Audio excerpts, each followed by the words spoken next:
Before we get to the world situation, you spoke about bureaucracy. Let's also talk about corporate honchos. One of the raging debates and a generational clash, as it were, between young people and promoters of companies, promoters of giant companies, is work-life balance. You've seen the L&T chairman. I won't ask you about, which day of the week anyone should be staring at their wife or staring at their husband. The assumption in that comment was that men work and women stay at home. But the more serious debate that the L&T chairman's comments threw up about a 90-hour week while he earns or takes home 51 crores of a package every year is what's going on. What is the quality of jobs? What is the quality of employment that we're offering our young people? And while the generational clash will go on, it goes on even in my own team. How do you look at this debate over 90-hour work week, Murthy saying 70-hour work week? I mean, can you put a number on what's an appropriate work week? I think you can't, and I think that's where you heading. I mean, clearly, if you're working on the shop floor in the middle of deafening noise and hot, unpleasant circumstances, there is a different work week than if you're reading interesting papers and books and you love doing research. You can spend all the time you have doing that, which is sort of my job. So I think it's very hard to prescribe. It depends on how much you're enthused by the work that you're doing, how much you find the work meaningful in making change. And so I don't think there's one size for all. And I do think everyone finds their balance. I do think, if you go back to ancient Greece, the old people are constantly complaining about the young people and how they don't seem to work and they have all these crazy interests. This seems like just a regurgitation of the constant complaint older generations have about younger generations.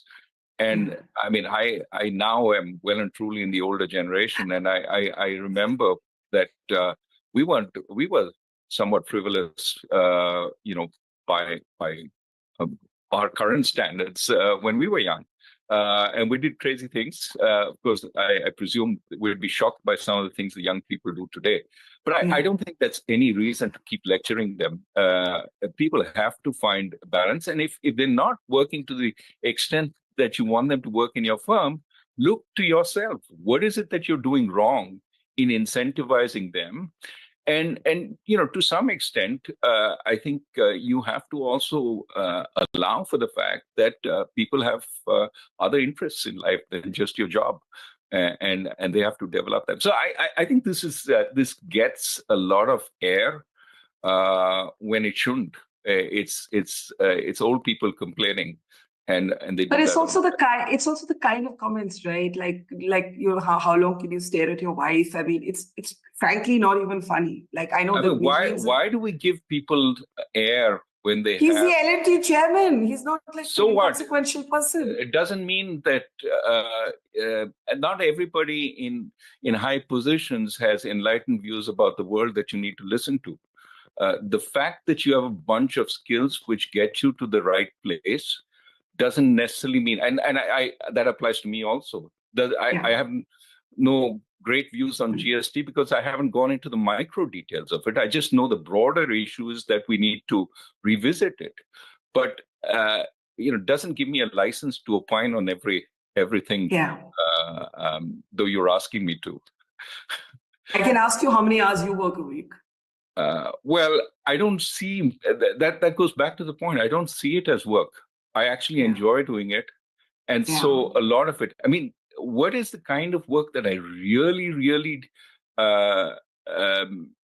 dislike? It's very small. A lot of the work I do is either writing, speaking, or reading, all of which sort of I like. And so it's sort of, and this is my issue with my wife, because when I spend time on this, I say, I'm working. And she said, no, you're playing. Here's the work that you need to do. So there is a debate on that.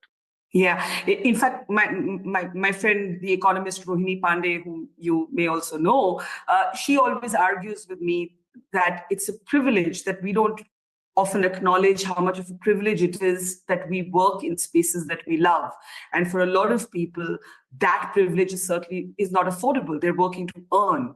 And therefore, the argument over how many hours they should work is a completely different argument. And we're speaking as elite when when we don't make that distinction.